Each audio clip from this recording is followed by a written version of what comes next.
Ang countdown upang ma-adapt ni Mahoraga ang Infinity ni Gojo ay magsisimula na. Kung kaya sinabi ni Gojo na papatayin daw niya si Sukuna bago mangyari ito. So lumabas na nga ang official chapter 231 ng JJK at ating masasaksihan ang napakatinding bakbakan na magaganap sa pagitan ni Gojo at Sukuna. At sa chapter na ito ay malalaman natin kung gaano kalakas ang suntok ni Gojo. Kaya huwag mo sanang kalimutang mag-like, comment at mag-subscribe sa ating YouTube channel dahil magsisimula na tayo mga lords. Nagsimula ang chapter na ito kung saan itinaas ni Kusakabe ang kanyang kamay at tinanong niya ang lahat kung sino dito ang nakatanggap na ng serious punch galing kay Gojo. Nakaagaw ng pansin ang tanong na iyon kina Maki, Togi at Yuji. Subalit sinagot ni Panda si Kusakabe na noon daw ay sinubukan niyang suntukin si Gojo. Ngunit hindi man lang nakakonek ang kanyang suntok dahil sa Infinity, which is one of the neutral form of the Limitless. Itinaas ni Yuta ang kanyang kamay at sinabing hindi lang daw serious punch ang naranasan niya kundi sinuntok talaga siya ni Gojo na may kasamang Limitless. Well, hindi lang pala si Yuta ang nakaranas ng suntok ni Gojo dahil itinaas din ni Hakari ang kanyang kamay. Sinabi ni Kusakabe na napakalakas talaga daw ng suntok ni Gojo dahil sa tuwing sumusuntok ito ay binabalutan niya ng cursed energy at ang kanyang kamao ay sinasabayan niya ng cursed technique Lapse Blue na nagva-vacuum ng space upang mas lalong lumakas ang kanyang suntok.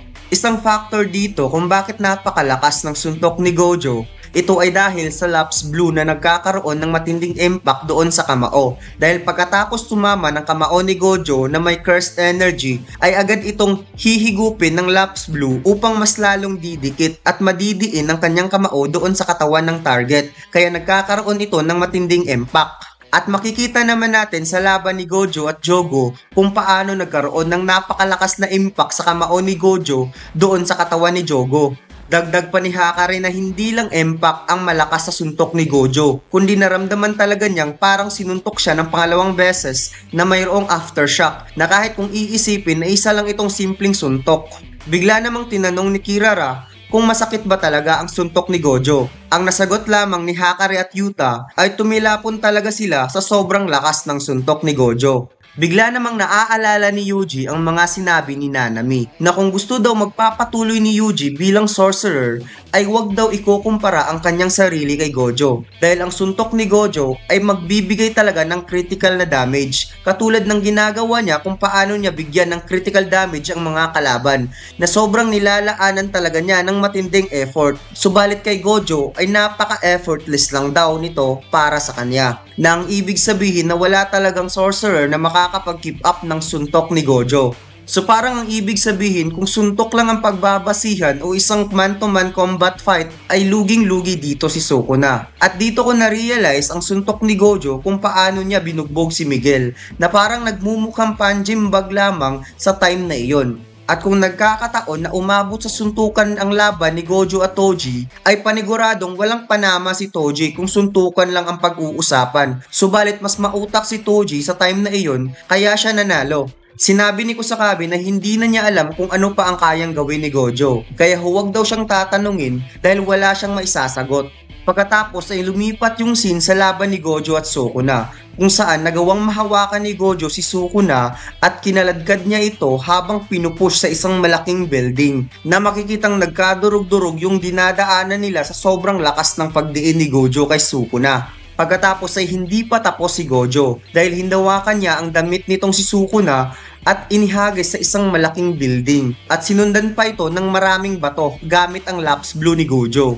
Habang si Sukuna ay agad inayos ang kanyang balanse upang makapaghanda sa susunod na atake ni Gojo. Subalit si Gojo ay kinonsentrate ang kanyang kanang braso upang kontrolin ang mga naglalakihang bato sa kanyang paligid. Agad namang ikinagulat ni Sukuna ang ginawa ni Gojo. Subalit huli na nga ang lahat dahil ang mga naglalakihang bato na kinokontrol ni Gojo ay papunta na sa kanya upang itrap at doon dudurugin. Habang dinudurog ni Gojo si Sukuna sa loob ng naglalakihang bato ay bigla itong nawasak ni Sukuna at nakawala. Subalit nakapaghanda na pala si Gojo upang salubungin si Sukuna ng isang malakas na sipa. Ngunit agad lang naman itong naiwasan ni Sukuna sa pamamagitan ng pagyuko. kung kaya't napangiti ng saglit itong si Sukuna. Subalit hindi niya inaasahang paparating na pala ang isa pang sipa ni Gojo sa kanyang ulo. Agad nag-front flip si Sukuna upang maiwasan ang pag-atake na makikitang nadurog yung sahig sa sobrang lakas ng stamp ni Gojo. Habang ang wheel ni Mahoraga sa ulo ni Sukuna ay unti-unting umiitim. Agad bumawi si Sukuna ng isang sipa, subalit hindi niya inaasahang biglang nawala si Gojo dahil nag-create ito ng isang illusion shadow na katulad sa rhythm echo ni Killua. Sa tingin ko dito mga lods dahil ito sa curse technique Lapse Blue ni Gojo, kaya niya ito nagagawa dahil nakakapag-teleport siya gamit ang blue sa sobrang bilis ng paggalaw. Kung kaya nagagawang makapag-create ni Gojo ng isang illusion shadow sa sobrang bilis ng kanyang movement. Pagkatapos ay bigla na namang umatake itong si Gojo sa harap ni Sukuna. Subalit hindi nga ito pinansin ni Sukuna kahit malapit na itong tumama sa kanyang mukha. Ito ay dahil inaasahan niyang ang tunay na Gojo ay nasa kanyang likuran. Kung kaya agad na salo ni Sukuna ang suntok ng tunay na Gojo. Kaya napasabi si Gojo na oops habang nakangiti dahil hindi niya inaasahang malalaman ni Sukuna ang kanyang pag-atake. Kung kaya agad nagpakawala ng suntok si Sukuna at nakapag-cover up defense naman itong si Gojo pagkatapos tumilapon ito dahil sa lakas ng suntok ni Sukuna. Pero nahawakan naman ni Gojo ang isang traffic light post at dito muna nag-relax ng kaunti. Habang si Sukuna ay kalmadong naglalakad papunta kay Gojo.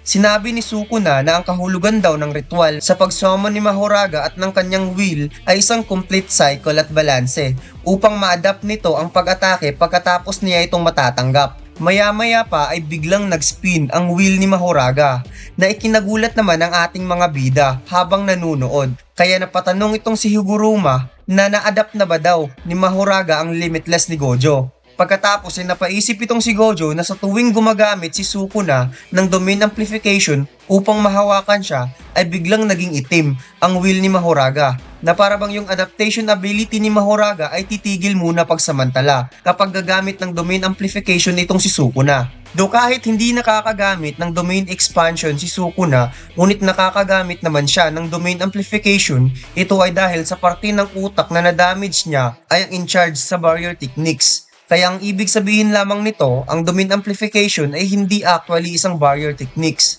Dahil kapag gagamit ng domain amplification ng isang sorcerer, ay kinakaveran ng barrier techniques ang kanilang katawan na walang naka-imbue na curse techniques.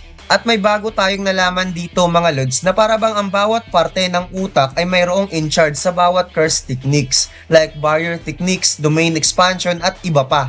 Habang ito namang si Sukuna ay nahalata daw niya na iniiwasan ni Gojo na gumagamit ng ibang limitless techniques upang hindi ma-adapt ni Mahoraga ang buong limitless curse techniques. Kaya halatang ang ginagawa ni Gojo ay gumagamit na lamang ito ng physical na atake by using Lapse Blue.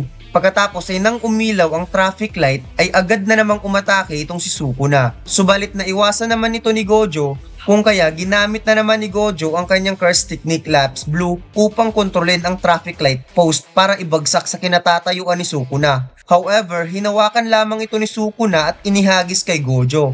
Ngunit as usual, hindi ito tumama dahil sa Infinity. Pagkatapos ay lumipat yung scene kung saan natanong ni Meimei kung bakit hindi pa daw ipinalabas ni Sukuna si Mahoraga. Hindi pa ba daw na-adapt ni Mahoraga ang panglimang Infinite Void ni Gojo? At sinabi naman ni Hakare na kung ang limitless ang pagbabasihan ay kailangan ito ng pang ilang beses na spin bago ito ma-adapt ni Mahoraga. Kung kaya napasabi itong si Kusakabe na magagawa daw ito ni Sukuna dahil wala namang imposible sa dalawang naglalaban ngayon na may hawak na titulong The Strongest Sorcerer. Na makikitang naglalakad na naman ang dalawa habang nag-uusap. At sinabi ni Gojo kay Sukuna na kung napapansin ba nitong kailangan ng 4 na spin kung kaya in total of 3 spin upang ma-adapt ni Mahoraga ang kanyang Infinity. Na parang napaka-casual ni Gojo na sabihin sa kanyang kalaban kung kailan ma-adapt ni Mahoraga ang kanyang Infinity. At kampante itong sinabi ni Gojo kay Sukuna. Kaya gulat na gulat nga itong sina Meimei, Kusakabe, Hakari at Yuji dahil 3 spin na lang ay maa-adapt na ni Mahoraga ang Infinity ni Gojo. At ito pa naman yung pinaka-importante sa lahat, lalo na't ito yung dahilan kung bakit napaka-untouchable ni Gojo. Subalit tinawanan lang ito ni Gojo habang sinasabi ni Sukuna na ito na yung countdown upang mawala na yung ngiti sa mukha ni Gojo. Subalit mas lalong ngumisi yung mukha ni Gojo na para bang sinadya niya ito upang inisin si Sukuna. Pagkatapos ay sinabing papatayin niya daw itong si Sukuna bago mangyari ang 3 spins. Kaya dahil dito ay nag-aalala itong si Hana na baka nakalimutan daw ni Gojo si Megumi. At sagot naman ni Yuji na baka nakalimutan na talaga daw ni Gojo na i-rescue si Megumi. Habang itong si Hajime ay napangiti na para bang mas lalong nai-excite sa susunod na mangyayari dahil dead or alive na talaga ang mangyayari kapag ma-adapt na ni Mahoraga ang Infinity ni Gojo. At sinabing okay lang daw nakalimutan nitong si Megumi dahil baka ito yung dahilan na matatalo pa sa laban nitong si Gojo. Kaya dito lang nagtatapos ang ating kwento mga lods. It's time to shoutout mga lods.